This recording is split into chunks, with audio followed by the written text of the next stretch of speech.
Today I am going to start your new topic, that is centralization and decentralization. Now we have to be understand the clear meaning of the centralization and the decentralization. Centralization refers to concentration of the power in few hands, that is top level. An organization is centralized when decision making authority is in the hand of top level management only. Centralisation और decentralisation हमारे दोनों related terms होते हैं, दोनों की अपनी अलग अलग पॉलिसीज़ होती हैं, दोनों को ही ऑर्गेनाइजेशन में पर्टिकुलर वे में यूज़ किया जाता है. और सेंट्रलाइजेशन का मतलब क्या होता है?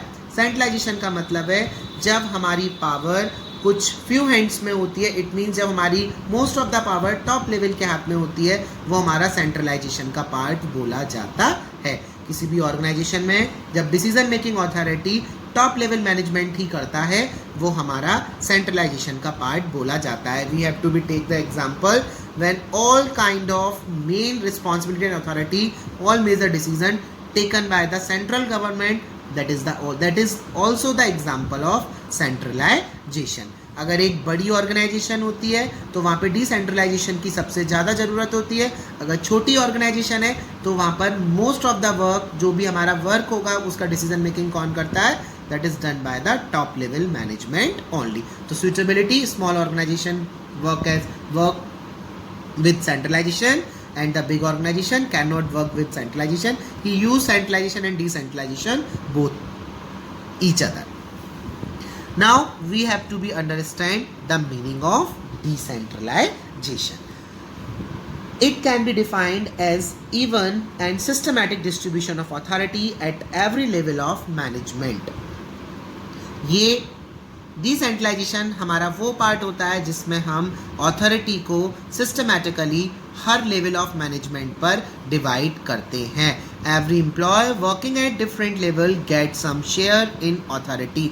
डिफरेंट एम्प्लॉय जिस लेवल पर काम कर रहे होते हैं उनको कुछ ना कुछ अथॉरिटी जरूर डिवाइड की जाती है. Decentralisation is a policy matter and manager plan in advance whether to go for centralized or decentralized policy.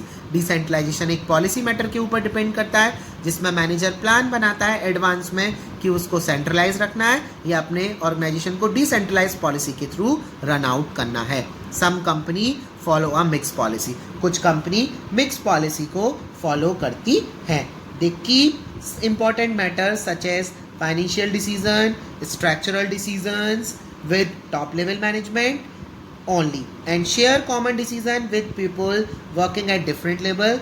Generally an organization can never be completely centralized or decentralized. जो हमारे important matter होते हैं, important decision लेना, वो top level के हाथ में रहता है. फाइनेंशियल डिसीजन लेना, ये सब चीज़ें. बाकी का जो हमारे कॉमन डिसीजंस होते हैं वो हम डिफरेंट लेवल पर पीपल को डिवाइड कर देते हैं. उनको अथॉरिटी देते हैं कि वो डिसीजन मेकिंग पावर उनको डिफरेंट लेवल पर डिवाइड की जाए. That is the part of decentralisation. तो कोई भी ऑर्गेनाइजेशन ना तो कभी भी कम्प्लीटली सेंट्रलाइज होती है ना कम्प्लीटली डिसेंट्रलाइज होती है. अगर हम सिंपल वर्ड्स में बात करेंगे सेंट्रलाइजेशन और डिसेंट्रलाइजेशन की, तो सेंट्रलाइजेशन हमारी वो प्रोसेस है जहाँ पर पावर हमारी फ्यू हैंड में रहती है. बट इन डिसेंट्रलाइजेशन हम सारे लेवल को इन्वॉल्व करते हैं. हम इवनली अथॉरिटी हर लेवल पर हम डिवाइड करते हैं. हमारा मेन पर्पस होता है हर एम्प्लॉय को इन्वॉल्व करना, उनको रिस्पॉन्सिबिलिटी देना, हर लेवल पर रिस्पॉन्सिबिलिटी उनको डिवाइड करना. एटलीस्ट हम उनको फ्रीडम देते हैं कि आप डिसीजन मेकिंग अपने लेवल पर अपने तरीके से कर सकते हो, पर उससे ऑर्गेनाइजेशन को बेनिफिट होना चाहिए. That's the part of decentralisation. कोई भी ऑर्गेनाइजेशन ना तो फुली सेंट्रलाइज होती है ना फुली डिसेंट्रलाइज होती है. हमें दोनों कॉमन पॉलिसी एक साथ चलानी पड़ती है. Now we are talking about the features of decentralisation. The first feature of decentralisation is this: decentralisation is much more than a mere transfer of authority to lower level. केवल lower level पर authority transfer करना ही हमारा decentralisation नहीं बोला जाता, उससे ज़्यादा हमारा डिसेंट्रलाइजेशन बोला जाता है. हम उनको अथॉरिटी भी देते हैं, डिसीजन मेकिंग भी देते हैं, हम उनको राइट ऑफ फ्रीडम भी प्रोवाइड करा रहे हैं. Number 2, it implies selective dispersal of authority. यहाँ पर हम सेलेक्टिव अथॉरिटी को हम क्या करते हैं, उसको डिस्पर्स करते हैं each and every level of the organisation.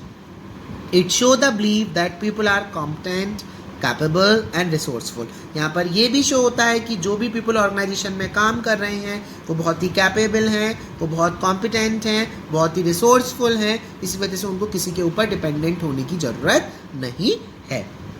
The fourth point is this, it recognise need of authority for decision making. यहाँ पर हम रिकॉग्नाइज करती है कि हर डिसीजन मेकर्स को कुछ ना कुछ अथॉरिटी की ज़रूरत होती है। तो डिसेंट्रलाइजेशन में हम डिफरेंट लेवल पर अथॉरिटी को डिवाइड भी करते हैं। साथ ही साथ it indicate the employees of middle and lower level can assume responsibility for effective implementation for their decision. यहाँ ये भी इंडिकेट किया जाता है मिडिल एंड लोअर लेवल के जो भी एम्प्लॉय हैं वो अपनी रिस्पॉन्सिबिलिटी को इफेक्टिव इम्प्लीमेंटेशन, उनके जो डिसीजंस होते हैं उनको प्रॉपरली इम्प्लीमेंटेशन करना सीखें। That's the features of decentralization. Thank you. Here we understand the new topic, the difference between centralization and decentralization. First we have to understand the basis. The first basis, meaning. Concentrate in centralization, concentration of power and authority at higher level only. यहाँ पर हमारी जो power and authority होती है वो किसके पास रहती है, हाई लेवल मतलब टॉप लेवल के पास में रहती है। बट डिसेंट्रलाइजेशन में हम पावर और अथॉरिटी हर लेवल पर डिवाइड करते हैं। Number 2, authority eight different level.